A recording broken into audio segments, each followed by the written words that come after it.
kujifunza pamoja bila ubaguzi. Watoto wenye ulemavu na wasiokuwa na ulemavu kusoma pamoja katika mazingira sawa.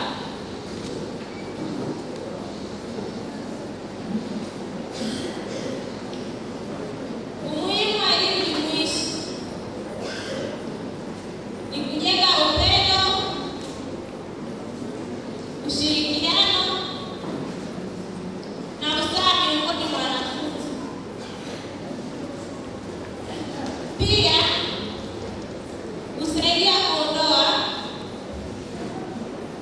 unyanyapaa kwa watoto wenye mahitaji maalum.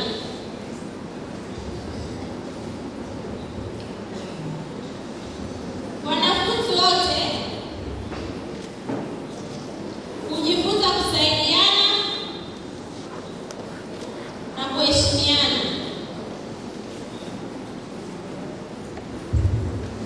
Katika elimu jumuishi kuna wanafunzi wenye mahitaji tofauti kama wenye ulemavu wa kusikia, kuona, viungo na wenye matatizo ya kujifunza.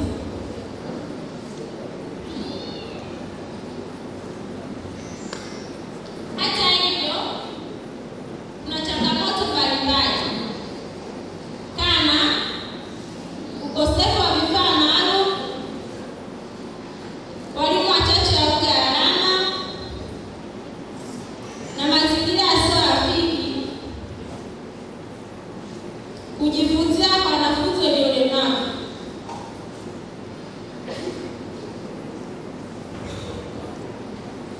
Hitimisho: kuandaa walimu wa kutosha wa elimu maalum, kuongeza vifaa vya kujifunzia, kuwapa watoto wote nafasi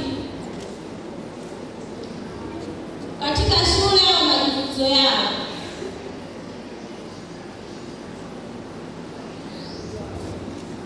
Mwisho, karibuni sana Ebonet, chuo bora cha ualimu Tanzania. Hapa tunajifunza lugha ya alama na ukalimani. Nyote mnakaribishwa. Monica David Mungulu. Kwa upande wa lugha ya alama tunamshukuru Mungu kwa sababu mashuleni tuna watoto ambao wana changamoto na wanahitaji msaada mkubwa wa kujifunza kwa kutumia lugha ya alama. Tuna watoto ambao walikuwa wanashindwa kufikia malengo yao kwa sababu ya changamoto mbalimbali walizonazo. Lakini kwa sasa tunafurahi kwa sababu serikali imetuwezesha na tunaamini kwamba tunaenda kufanya vizuri kuwasaidia watoto wote, wakiwepo wenye changamoto na wasio na changamoto, kwa ajili ya kuwawezesha katika masomo mbalimbali na kuweza kufikia malengo yao katika maisha yao.